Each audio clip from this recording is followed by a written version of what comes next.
Hello everyone, welcome back on my channel. So today I am going to discuss some important question related to chapter number 1, matter in our surrounding, and it is the part 3rd of this chapter. And part 1 और part 2 हमने discuss already कर लिया है, जिसमें सारे important point थे chapter से related.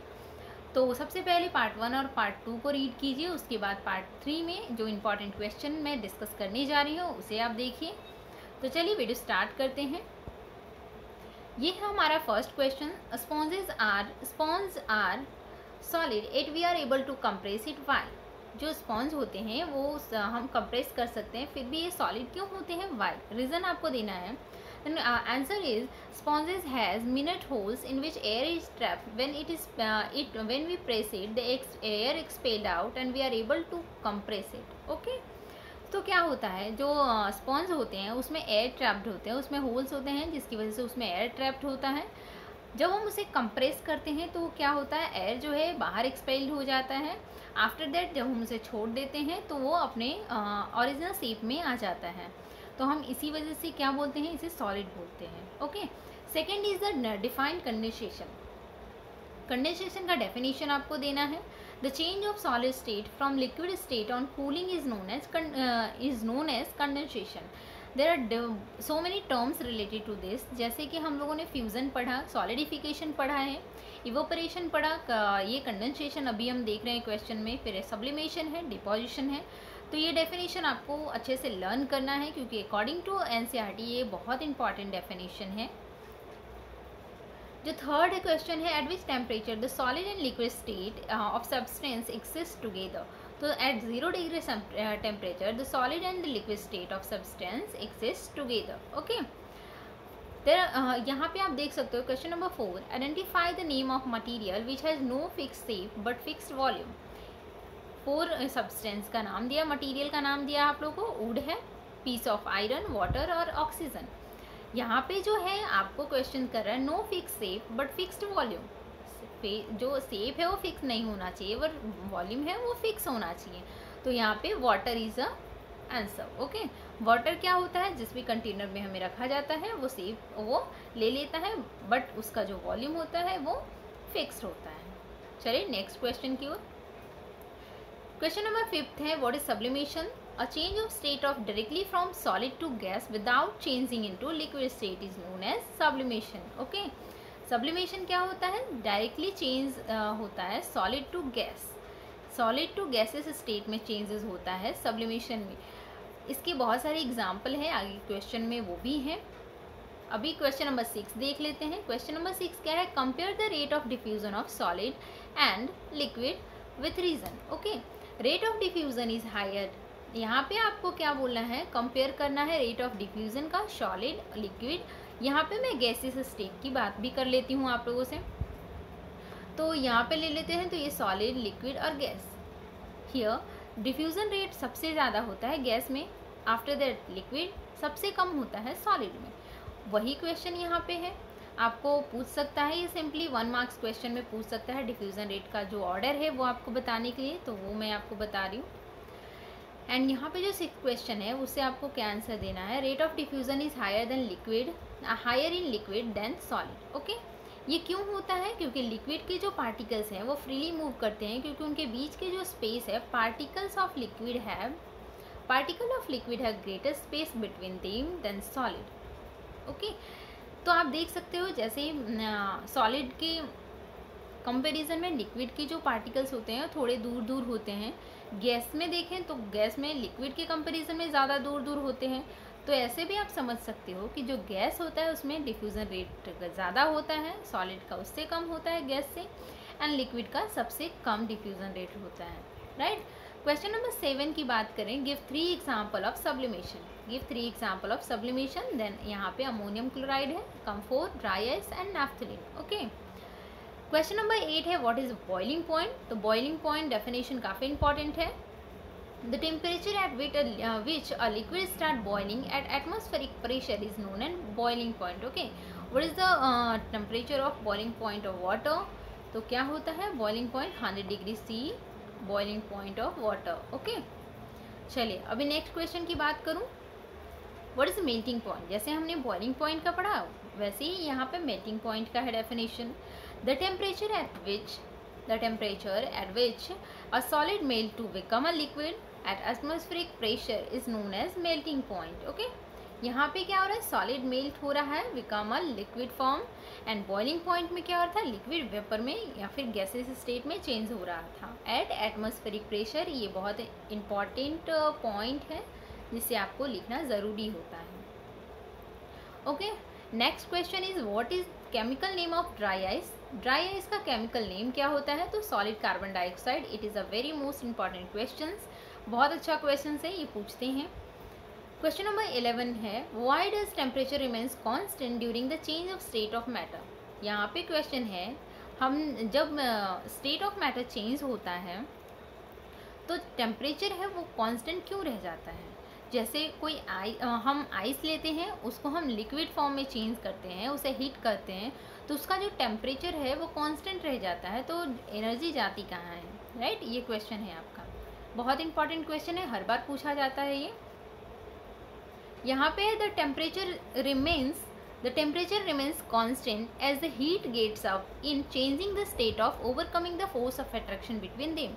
यहाँ क्या होता है, जो हीट जो उसे हम देते हैं वो कहाँ यूज़ होता है, तो जो पार्टिकल्स के फोर्स ऑफ अट्रैक्शन उसे ब्रेक करने में वहाँ यूज़ होता है, इसीलिए जो टेम्परेचर है वो कांस्टेंट रह जाता है। Okay, least any 4 factors on which evaporation depends. यहाँ पे आपको क्या बोल रहा है, 4 फैक्टर्स आपको बताने हैं जिसपे एवोपरेशन डिपेंड करता है। तो surface area, temperature, wind speed and humidity. Okay, यहाँ पे क्या है, सरफेस एरिया, आप देख सकते हो surface area, temperature, wind speed and humidity, 4 factors हैं।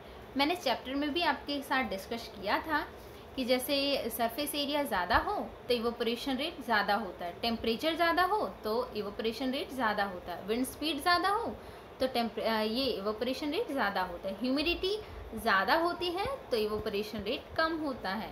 जैसे नमी ज़्यादा होगा आपका इन्वायरमेंट में तो इवोपरेशन कम होता है, कम रेट से होता है। ठीक है, तो आपको ये अच्छे से लर्न करना है। चलिए नेक्स्ट क्वेश्चन की ओर। यहाँ पे आप देख सकते हो 13 क्वेश्चन नंबर है, what is the latent heat of fusion. Latent heat of fusion, latent heat of vaporisation is very most important point, a definition. So 13 question है, what is latent heat of fusion. So ये melting point से related है। तो आप देख सकते हो the amount of heat energy that is required to change 1 kg of solid into liquid at atmospheric pressure at its melting point is known as latent heat of fusion. Okay, यहाँ पे आप देख सकते हो कि क्या हो रहा है, required to change 1 kg of solid into liquid. ये ध्यान में आपको रखना है कि फ्यूजन में क्या होता है, सॉलिड इनटू लिक्विड में होता है चेंजेस। वही यहाँ पे 14 क्वेश्चन नंबर की बात करूँ मैं, what is the latent heat of vaporisation, amount of heat energy that is required to change 1 kg of liquid into gas. यहाँ पे हमने क्या देखा था, सॉलिड इनटू लिक्विड, यहाँ लिक्विड इनटू गैस। बाकी डेफिनेशन एज इट इज है, at atmospheric pressure at it boiling point. आप देख सकते हो एट इट्स बॉइलिंग पॉइंट, यहाँ क्या था, एट इट्स मेल्टिंग पॉइंट। ठीक है, तो डेफिनेशन में इतना डिफरेंस है, बाकी डेफिनेशन आप देख सकते हो, समझ सकते हो, काफ़ी अच्छा डेफिनेशन है, तो आप इसे लर्न कीजिएगा। क्वेश्चन नंबर 15 की बात करो, व्हाट इज इवोपरेशन। इवोपरेशन क्या होता है, the change of a liquid into vapour. यहाँ पे क्या हो रहा है, लिक्विड से वेपर में चेंजेस हो रहे हैं एट एनी टेम्परेचर, कोई पर्टिकुलर टेम्परेचर नहीं है, at any temperature below it's boiling point. इसके बॉइलिंग पॉइंट से नीचे के टेम्परेचर पे ये क्या हो रहा है, इवोपरेट होता है, इसे क्या कहते हैं, हम इवोपरेशन कहते हैं, राइट। तो ये हमारे 15 क्वेश्चन कंप्लीट हुए। अभी चलते हैं 16 क्वेश्चन की ओर। 16 क्वेश्चन क्या है, is evaporation is a surface phenomena और अ बल्क फेनोमेना। आपसे पूछ रहा है इवोपरेशन बल्क फेनोमेना है या फिर सरफेस फेनोमेना है। इवोपरेशन क्या है, सरफेस फेनोमेना है। बल्क फेनोमेना किसे बोलते हैं, बॉइलिंग पॉइंट को हम बल्क फेनोमेना बोलते हैं, राइट। सो 17 क्वेश्चन नंबर वही है, what is why is boiling is a bulk phenomena. जो बॉइलिंग होता है उसे हम बल्क फेनोमेना क्यों बोलते हैं और इवोपरेशन को सरफेस फेनोमेना क्यों बोलते हैं। ये सब टर्म समझने की हैं, आप लोग अच्छे से समझ रहे हो तो क्वेश्चन का आंसर आप बहुत अच्छे से दे पाओगे। क्यों हम बोलते हैं बॉइलिंग को बल्क फेनोमेना, इसके बारे में हम देखते हैं। Boiling is a bulk phenomena, यहाँ पे आपको दिया है boiling is a bulk phenomena. इससे बहुत सारे 2-3 क्वेश्चन तो ऐसे ही रिलेट कर रहे हैं आपके। तो particles of bulk of liquid gain enough energy to change vapour state. क्या होता है जब हम बॉईल करते हैं तो जो लिक्विड के जो है होते हैं, जो पार्टिकल्स होते हैं बल्क, सारे पार्टिकल्स क्या होते हैं, एनर्जी गेन करते हैं और वो चेंज होते हैं वेपर में। यहाँ पे वही है, देखो, Therefore the heat energy goes into entire bulk of liquid and start boiling। यहाँ पे एक कोई सरफेस पार्टिकल्स नहीं जा रहे हैं, यहाँ पे बल्क ऑफ पार्टिकल्स चेंज हो रहा है और स्टार्ट बॉइलिंग, मतलब वो बॉयल होना स्टार्ट हो रहा है, उसके बाद वो इवोपरेट हो रहा है, फिर वेपर में चेंज हो रहा है। ठीक है, दैट्स वाई हम क्या बोलते हैं, बल्क फेनोमेना बोलते हैं बॉइलिंग को। और इवोपरेशन को क्यों सरफेस फेनोमेना बोलते हैं, क्योंकि इवोपरेशन में क्या होता है, जो ऊपरी सतह के जो होते हैं, जो सरफेस के जो पार्टिकल्स होते हैं लिक्विड के, वो सिर्फ चेंज, मतलब वो वेपर फॉर्म में चेंज होते हैं, bulk particles of liquid change नहीं होता है, राइट। तो क्वेश्चन नंबर 18 की बात करूँ तो why does we see water droplets on outer surface. Okay, यहाँ पे जो है हम कोई भी जैसे आइस किसी कप में, ग्लास में रखो तो उसके जो आउटर सरफेस पे है वो वाटर ड्रॉपलेट्स क्यों दिखाई देता है, ये क्वेश्चन है आपके। So answer is sometimes we see water droplet on outer surface of the glass containing ice cold water. This is because, यहाँ से क्वेश्चन आंसर आपका स्टार्ट हो रहा है। This is because water vapour present in air. क्या होते हैं, this is because water vapour already present in air on coming in contact with cold glass of water. क्या होता है, जो वाटर वेपर ऑलरेडी प्रेजेंट है एयर में, वो क्या करते हैं, कॉन्टेक्ट में आते हैं ऑफ द कोल्ड वाटर। ठीक है, जो कोल्ड ग्लास में रखा है, जो ग्लास में वाटर रखा है कोल्ड वाटर, उसके कॉन्टेक्ट में आते हैं और क्या करते हैं, जो एनर्जी है वो लूज करते हैं and get converted into liquid state.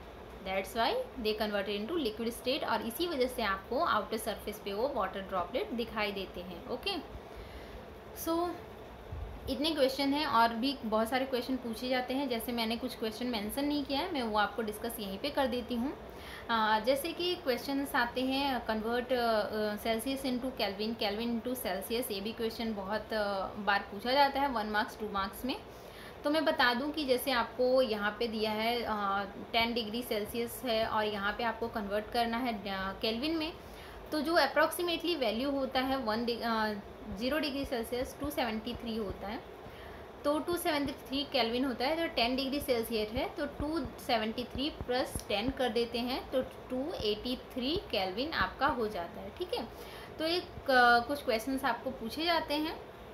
जैसे आपका केल्विन टू सेल्सियस में चेंज करना हुआ तो केल्विन टू सेल्सियस में कैसे चेंज करते हैं। जैसे आपका 300 दिया है, जैसे यहाँ पे मैं ले लेती हूँ 300 केल्विन दिया है, तो आपको इसको सेल्सियस में चेंज करना होता है, तो कैसे करोगे, राइट।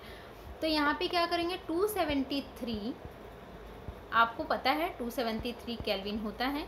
अभी क्या करोगे, यहाँ पे 300 आपका दिया था, तो 300 केल्विन माइनस 273 केल्विन। ओके, और ये आ जाएगा आपका, जो माइनस करके आएगा वो आपका क्या आ जाएगा, डिग्री सेल्सियस में आपका आंसर आ जाएगा। ओके, तो ये कुछ क्वेश्चन हैं जिसमें मतलब जो इस चैप्टर से रिलेट करते हैं और काफ़ी इंपॉर्टेंट क्वेश्चन थे जो मैंने आपके साथ डिस्कस किया है। तो आई होप आपके लिए काफ़ी हेल्पफुल रहेगा, अच्छे से समझ में आया होगा। तो ज़रूर से अपने फ्रेंड्स लोग के साथ शेयर कीजिएगा और चैनल को सब्सक्राइब कर लीजिएगा, बेल बटन पे दबा दीजिएगा ताकि आपके आने वाले वीडियो का नोटिफिकेशन आपके फ़ोन पे आ सके। सो मैं मिलती हूँ नेक्स्ट चैप्टर के साथ आप लोग के साथ। तो फिर अभी के लिए बाय, टेक केयर।